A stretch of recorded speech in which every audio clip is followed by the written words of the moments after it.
Chairman PTI barrister Gauhar का उम्मीदवारों के कागजात मुस्तरद होने पर सुप्रीम कोर्ट जाने का ऐलान। कहा, तहरीक इंसाफ इलेक्शन का बॉयकॉट नहीं करेगी, सबको इलेक्शन में बराबर हिस्सा लेने की इजाजत दी जाए। बैरिस्टर गौहर ने कहा कि बाज लोगों के कागजात तकनीकी बुनियाद पर मुस्तरद हुए, उम्मीद है अदलिया मामले में मुदाखलत करेगी। बैरिस्टर गौहर ने कहा कि बाज लोगों के कागजात तकनीकी बुनियाद पर मुस्तरद हुए, उम्मीद है अदलिया मामले में मुदाखलत करेगी। बैरिस्टर गौहर ने कहा कि बाज लोगों के कागजात तकनीकी बुनियाद पर मुस्तरद हुए, उम्मीद है अदलिया मामले में मुदाखलत करेगी। बैरिस्टर गौहर ने कहा कि बाज लोगों के कागजात तकनीकी बुनियाद पर मुस्तरद हुए, उम्मीद है अदलिया मामले में मुदाखलत करेगी। बैरिस्टर गौहर ने कहा कि बाज लोगों के कागजात तकनीकी बुनियाद पर मुस्तरद हुए, उम्मीद है अदलिया मामले में मुदाखलत करेगी।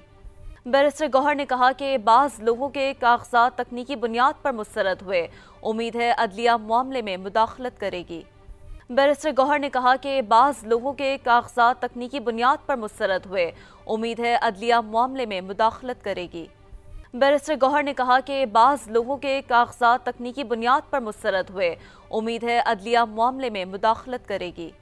बैरिस्टर गौहर ने कहा कि बाज लोगों के कागजात तकनीकी बुनियाद पर मुस्तरद हुए, उम्मीद है अदलिया मामले में मुदाखलत करेगी। बैरिस्टर गौहर ने कहा कि बाज लोगों के कागजात तकनीकी बुनियाद पर मुस्तरद हुए, उम्मीद है अदलिया मामले में मुदाखलत करेगी। कागजात नामजदगी मुस्तरद कर दिए गए, फैसले की कॉपी भी नहीं दी जा रही, इलेक्शन ट्रिब्यूनल में कैसे जाएं? सरदार अख्तर मेंगल का रद्द अमल। सोशल मीडिया पैगाम में कहा, यह हमें इंतखाबी अमल से दूर रखने की स्ट्रेटजी है। कारकुन आरओ ऑफिस के बाहर मौजूद रहे, दफ्तर में कोई न था।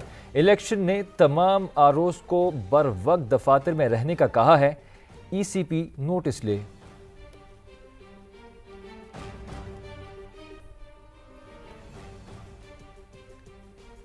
कागजात नामजदगी मुस्तरद कर दिए गए, फैसले की कॉपी भी नहीं दी जा रही, इलेक्शन ट्रिब्यूनल में कैसे जाएं? सरदार अख्तर मेंगल का रद्द अमल। सोशल मीडिया पैगाम में कहा, यह हमें इंतखाबी अमल से दूर रखने की स्ट्रेटजी है। कारकुन आरओ ऑफिस के बाहर मौजूद रहे, दफ्तर में कोई न था। इलेक्शन ने तमाम आरओज को बर वक्त दफातर में रहने का कहा है। ईसीपी नोटिस ले। तहरीक इंसाफ के रहनुमा सदा लतीफ़ खोसा के बेटे खुरम लतीफ़ खोसा गिरफ्तार।